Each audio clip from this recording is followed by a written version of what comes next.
Hello दोस्तों, आपका अपना यूट्यूब चैनल शशि सर में आप सभी का स्वागत है। आज हम लोग हिंदी प्रैक्टिस सेट 23 को हल करेंगे। जो इस प्रैक्टिस सेट में इम्पोर्टेंट क्वेश्चन और प्रीवियस ईयर्स के क्वेश्चन लिए गए हैं, तो ध्यान से देखिएगा। आज का देखते हैं पहला क्वेश्चन।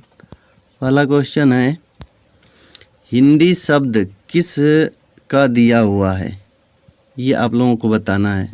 पहला ऑप्शन है इसमें आर्यों का, बी है ईरानियों का, और सी है यूनानियों का, और डी है तुर्कों का। तो इसमें आपको ऑप्शन 4 दिए गए हैं। इसका आंसर कमेंट के माध्यम से बताइएगा। कमेंट के माध्यम से इसका आंसर बताइएगा। आइए अब चलते हैं दूसरा क्वेश्चन की ओर। दूसरा क्वेश्चन है, निम्नलिखित प्रश्न में 4 विकल्प में से उस सही विकल्प का चयन करें जो बताता है कि इनमें से कौन सी मीराबाई द्वारा रचित रचना नहीं है। ये उत्तर प्रदेश पुलिस कांस्टेबल परीक्षा 28/1/2019 में पूछा गया क्वेश्चन है।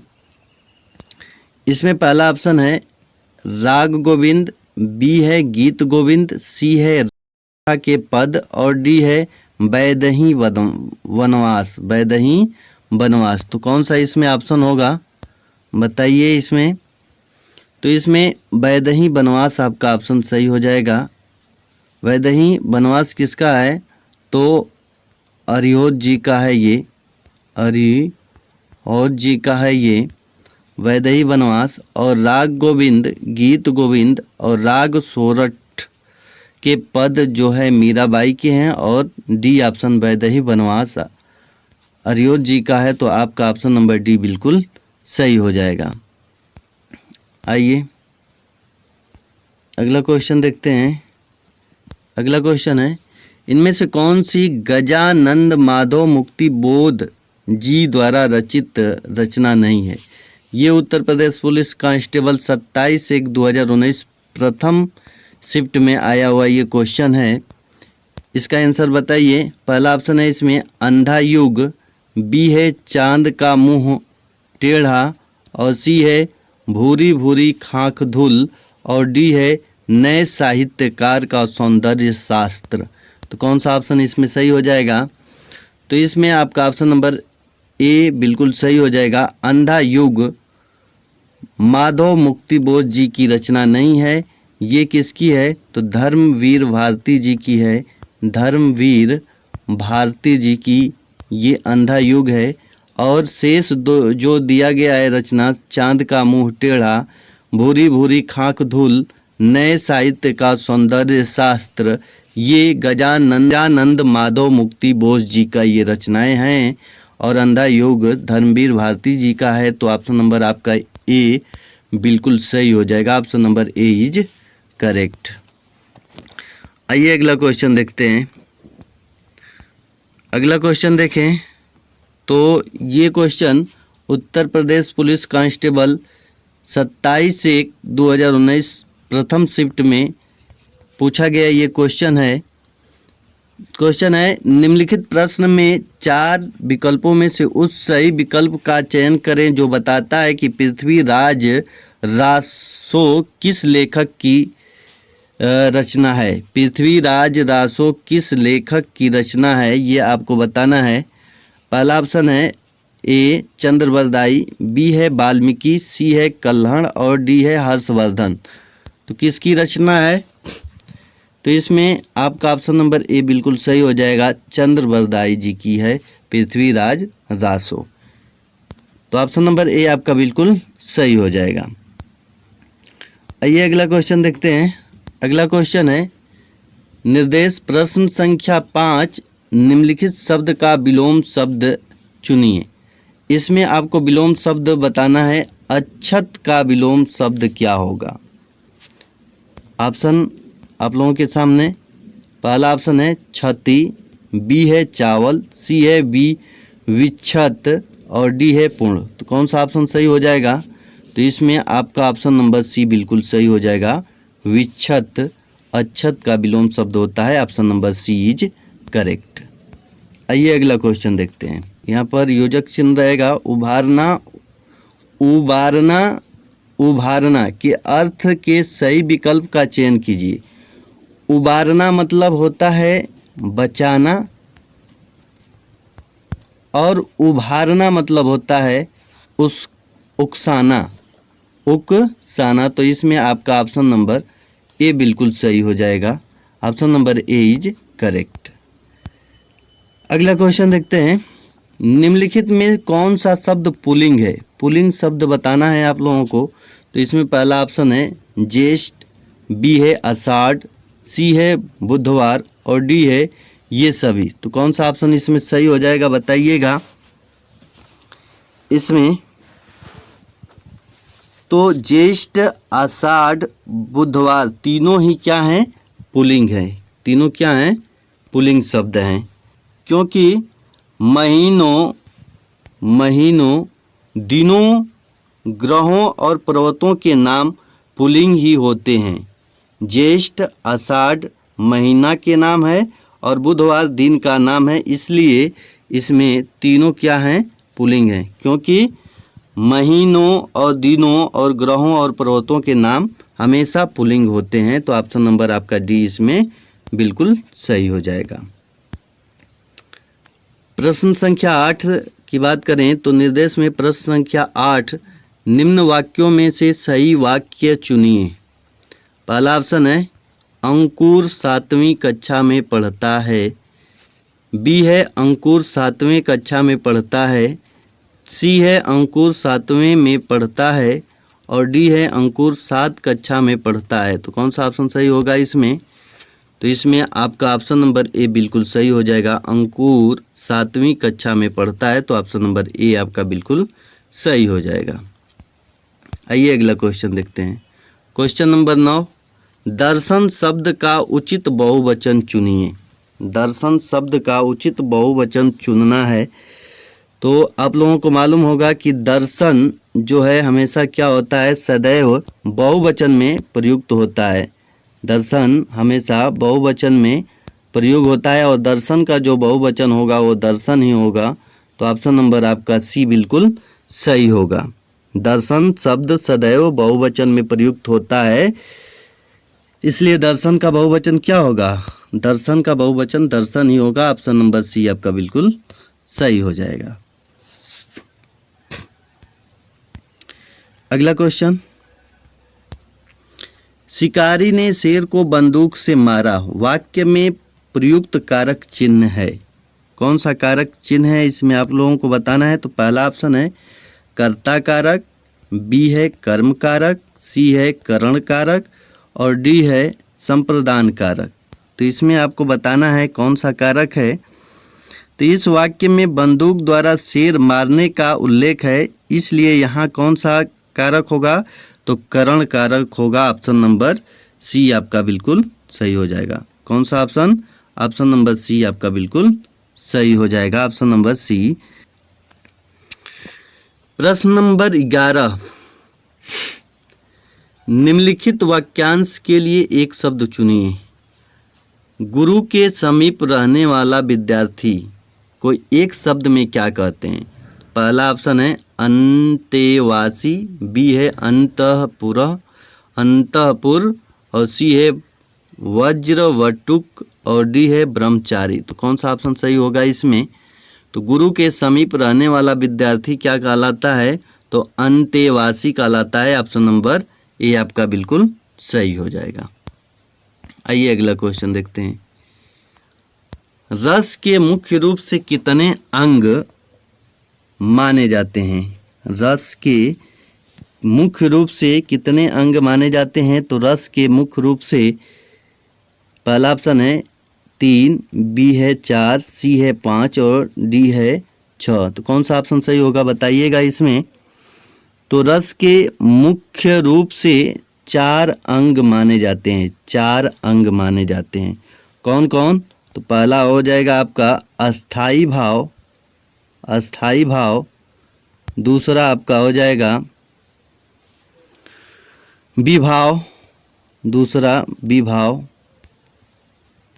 तीसरा अनुभाव और चौथा संचारी भाव। तीसरा हो जाएगा आपका अनुभाव, और चौथा हो जाएगा संचारी भाव।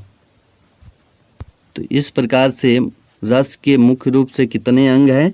तो 4। आपका ऑप्शन नंबर बी बिल्कुल सही हो जाएगा। 4 अंग माने जाते हैं, तो option number B is correct. आइए अगला क्वेश्चन देखते हैं।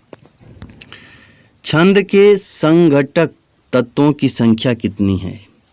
पहला ऑप्शन है 4, बी है 5, सी है 6 और डी है 8। कौन सा हो जाएगा इसमें ऑप्शन? आप लोग बताइएगा 13 नंबर का। तो छंद के जो संगठन तत्वों की संख्या है, संघटक तत्वों की संख्या है, वो 8 मानी जाती है। कितना?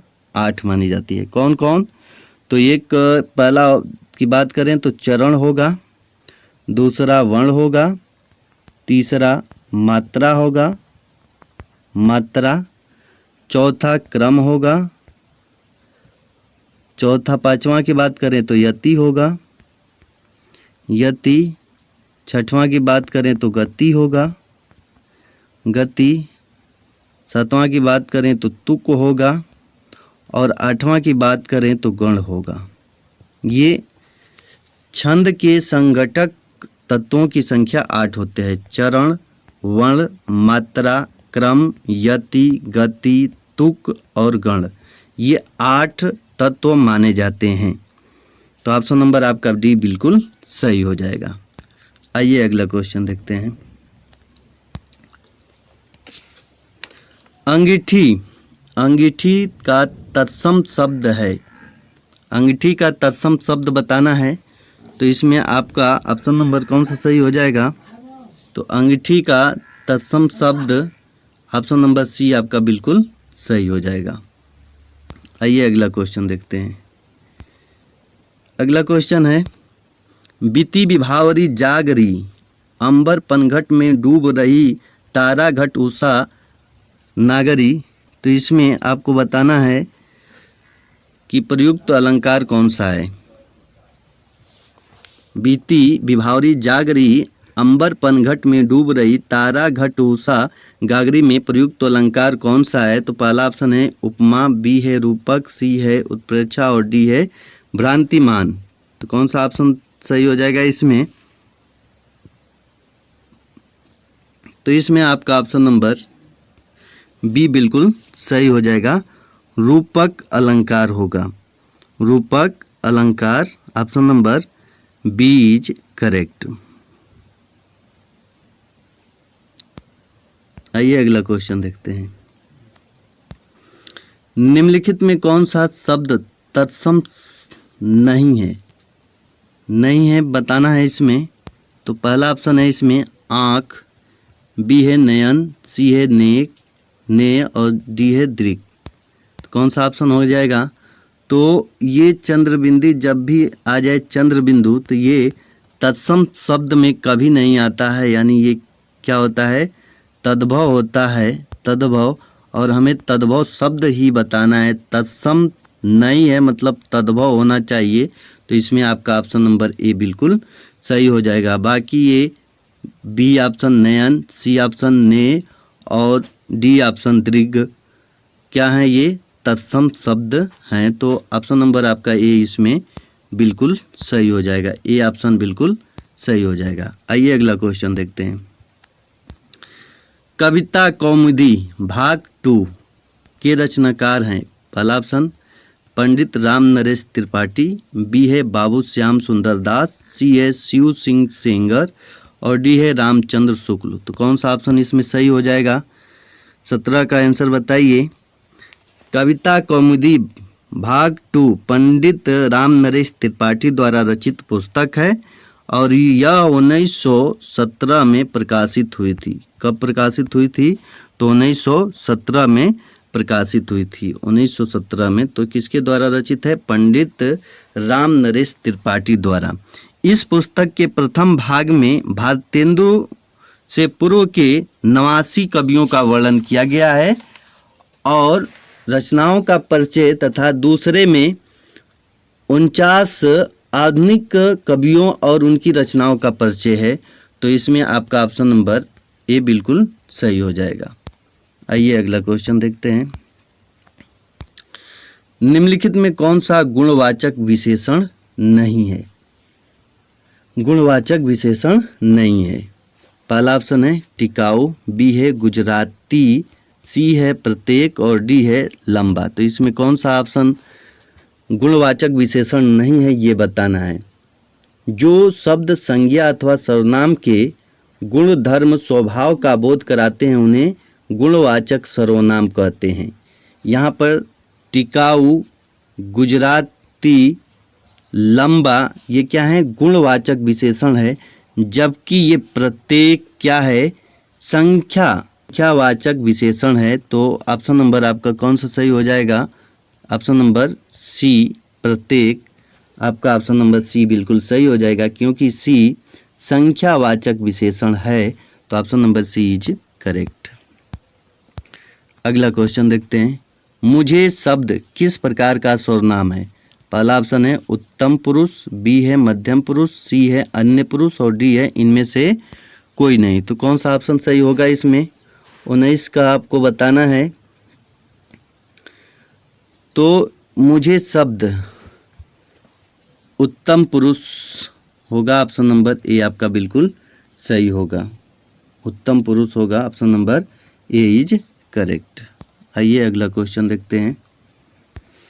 अध्यापक ने लड़के को पीटा, इस वाक्य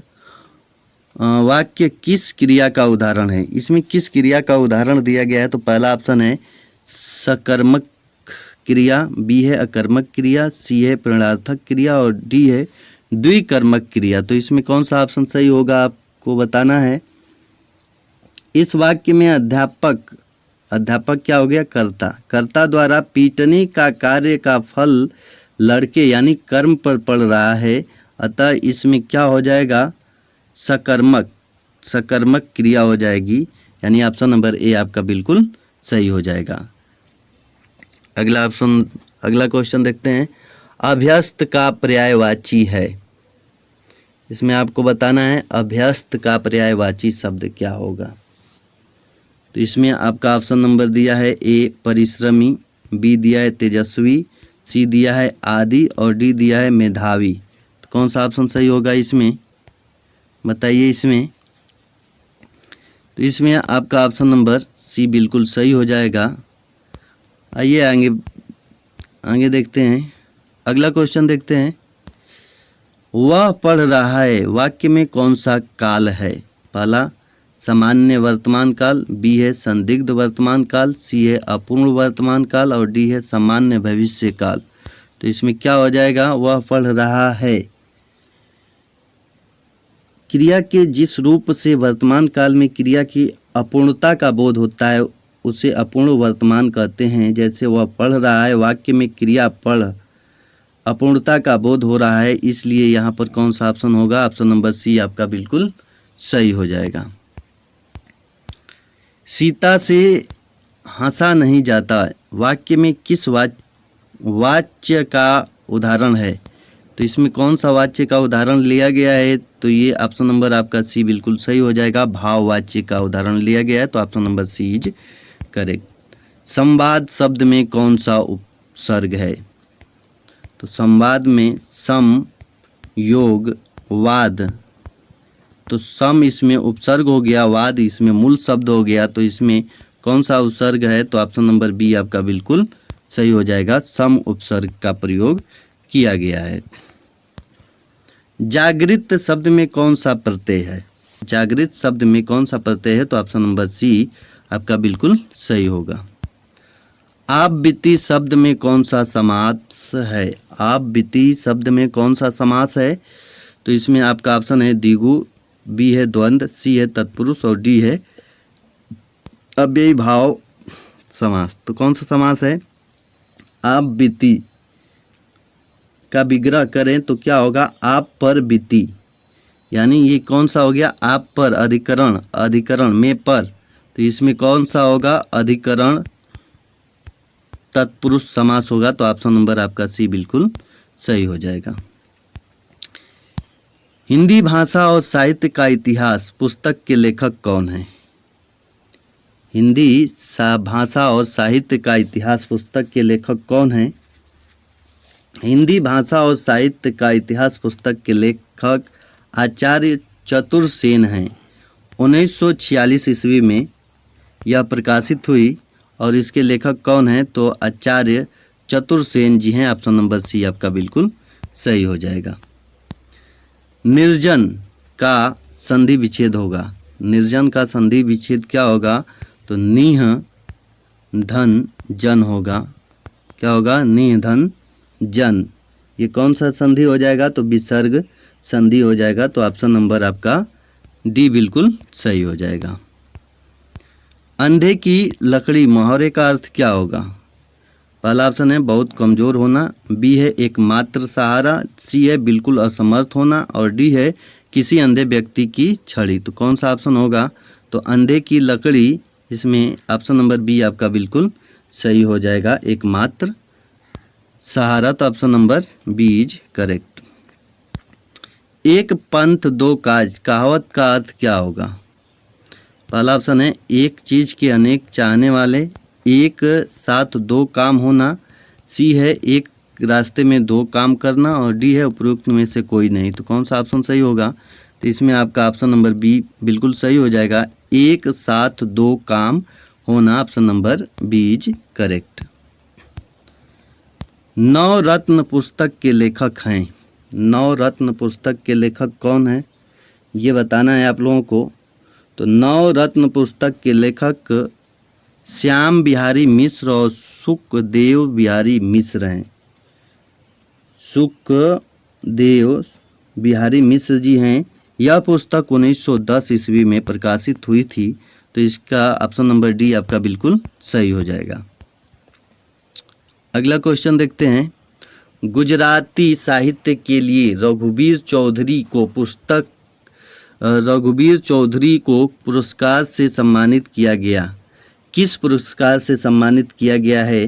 रघुवीर चौधरी को किस पुरस्कार से सम्मानित किया गया है? तो 2015 में रघुवीर चौधरी को ज्ञानपीठ पुरस्कार से सम्मानित किया गया है 2015 में। तो आपका ऑप्शन नंबर बी बिल्कुल सही हो जाएगा। निम्नलिखित में कौन सा शब्द पय शब्द का अनेकार्थ नहीं है? तो इसमें जल ऑप्शन है बी, दूध सी है तालाब, डी है अन्य। तो कौन सा ऑप्शन सही हो जाएगा? तो इसमें आपका ऑप्शन नंबर सी बिल्कुल सही हो जाएगा। पय का अनेकार्थिक शब्द तालाब नहीं होगा। तो ऑप्शन नंबर सी आपका बिल्कुल सही है। अगला क्वेश्चन देखते हैं। अकाल में सारस रचना के लिए केदारनाथ सिंह को किस पुरस्कार से सम्मानित किया गया है? तो अकाल में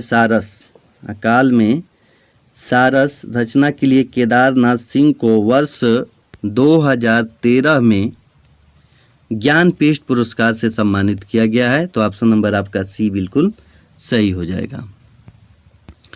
अगला क्वेश्चन देखें तो इसमें है 6 तरह ज्ञ श्रव्य स किस प्रकार के व्यंजन हैं? तो पहला ऑप्शन है उष्म व्यंजन, बी है उक्षिप्त व्यंजन, सी है संयुक्त व्यंजन और डी है अनुनासिक व्यंजन। तो कौन सा ऑप्शन सही हो जाएगा? तो इसमें ऑप्शन नंबर आपका सी बिल्कुल सही हो जाएगा, संयुक्त व्यंजन है। उष्म व्यंजन स ह होता है, उक्षिप्त व्यंजन ड ढ होता है और संयुक्त व्यंजन ये दिया गया है। अनुनासिक व्यंजन जो होता है वो प्रत्येक वर्ण का पंचमा अक्षर होता है अनुनासिक व्यंजन। तो इसमें 6 तरह ज्ञ श्रव्य किस प्रकार के व्यंजन हैं? तो इसमें आपका ऑप्शन नंबर सी बिल्कुल सही होगा, संयुक्त व्यंजन। आज के लिए इतना ही।